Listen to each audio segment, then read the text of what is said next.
सर्व लहानू भक्तांना सप्रेम जय गुरु. आज आपल्यासोबत मोर्शी येथील एक लहानू भक्त आणि त्यांचा संपूर्ण परिवार आहे. दाजी जय गुरु. जय जय लहानू बाबा. जय लहानू. सगळ्यात आधी तुमचं संपूर्ण नाव सांगा. माझं पूर्ण नाव गुलाब नारायणराव पिंजरकर. काय म्हटलं अण्णा? गुलाब नारायणराव पिंजरकर. पिंजरकर. मोर्शी, मोर्शीला राहणार. तालुका मोर्शी, जिल्हा अमरावती. हो. तर तुमच्या जीवन प्रवासात आलेले समर्थ लहानूजी बाबांचे अनुभव सांगा. तुम्ही सगळ्यात आधी बाबाजीचं दर्शन कधी घेतलं हे सांगा. सर्वात म्हणजे माझी परिस्थिती खूप गरिबीची होती. बर. अशा परिस्थितीत मी बाबाच्या दर्शनाला आलो. हो. एक वेळा आलो, पुन्हाही आलो दर्शनाला. हो. पुन्हा आल्यानंतर बाबाजी मला प्रसादी टाकून येते, बेलफूल वाहून येते. हो काय. दरवाजात उभा आणि काळीलेच हात लावे. बाबाजी कुठे राहा, कोणत्या ठिकाणी राहा तेव्हा? बाबाजीचं या कौलाचं होतं, कुटीमध्ये. बरं. कुटीमध्ये. तेव्हा बाबाजी खूप तपे, स्वतः तपे. मग म्हणायचे वेळ लाईन्या किती नुपर किती गडतर. हा असे कसे मला गहीवरून सावरून गहीवरून आलं तुम्हाला ते आठवलं. काय म्हणे किती नुपर किती अडचण. बरं. बस आजपासून काहीच नाही म्हणा. सबन अडचण पाहिली म्हणा. जागा राखल्या म्हणे. थेट जमीन खूप पिकलं, खूप आनंद झाला. तेव्हा शेती किती होती तुमच्याकडं? शेती म्हणजे काय 10-12 एकर शेती होती त्यावेळेस दर्शनाला आले तेव्हा? हो. 12 एकर. सात नाही जेव्हा आजची शेती 7 द्यायला हो. त्या वर्षी चांगली पिकली का मग? बस काहीच काही काहीच्याच काही ते कसंच पीक नाही, कसं नाही. लोक म्हणजे फवारे नाही, काही नाही. हो काय. कोणत्या वर्षीची गोष्ट होती?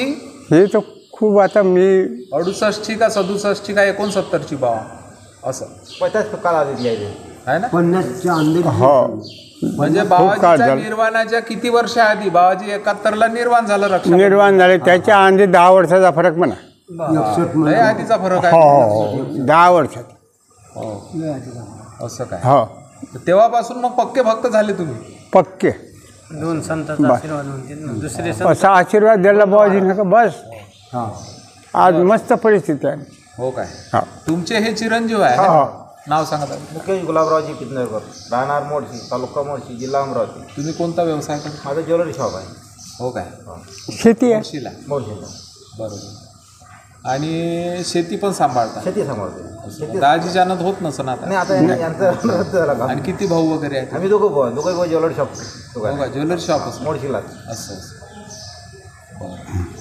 आणि तुम्हाला व्यासंग बाबाजीचा कसा लागला ह्या लहानूजी महाराजांचा? यांच्या मुलं. हो काय. यांना 2 संतांची भेट झाली. कोणते कोणते सांगा. दुसरे संतांचं सांगा. तुम्हाला आणखी कोणत्या संतांचा आशीर्वाद आहे? गुणवंत महाराज लाखनवाडीचे. हो. तर तिथे कधी गेले होते दर्शनाला? ह्या अडचणीतच निघून गेलो. त्यांच्यानंतर मग हे गेले.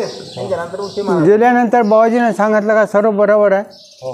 आनंद होईन आता इथून इकडे. आनंदच आनंद झाला.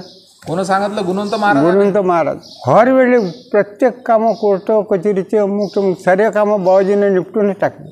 हो काय. बस त्या 2 संतांची देणगी आहे मला खूप. तर तुम्ही योग्य ठिकाणी लहानूजी महाराजांनी तुम्हाला त्यांच्या निर्वाणानंतरही योग्य ठिकाणी असं पाठवलं की अलीकडेच आपल्या संस्थानला श्री समर्थ लहानूजी महाराज संस्थान टाकरखेड्याला एक फोटो प्राप्त झाला. जो फोटो दोन्ही संतांची भेट आहे. लहानूजी महाराज तिथे गेले लाखनवाडीला आणि दोन्ही संत एकमेकासोबत त्यांच्या भाषेत बोलून राहिले, संवाद साधून राहिले. काल काय बोलत असावे ते सर्वसामान्याला काही समजत नाही. हक्की भाषा खगी जाणे म्हणते रामकृष्ण दादा बेलूरकर आपल्या पोथीत. पक्षाची भाषा पक्षालाच समजते बा. हे आपल्याला थोडी समजते माणसाची.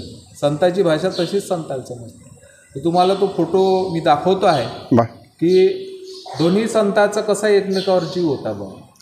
हे त्या फोटोमधून आपल्याला कळून चालतं की हे लहानूजी महाराज असे संत होऊन गेले.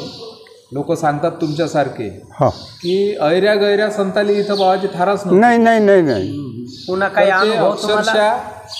अक्षरशः बाबाजी बोलत आहे. खूपच आहे. पण आता काय सांगा ना. नाही काही नाही. आता बस जाऊ द्या. आता तर दादाजी तुम्ही जे काही समर्थ लहानूजी बाबांचे आणि परमहंस गुणवंत महाराजांचे दोघांचे जे आशीर्वाद तुम्हाला लाभले हो आणि तुमचा परिवार अतिशय आनंदात आहे लहानूजी बाबांच्या कृपेने, याबद्दल जी माहिती सांगितली त्याकरता मी तुमचा आभारी आहोत. जय गुरु. जय जय लहानूजी बाबा. समर्थ लहानूजी महाराज की जय.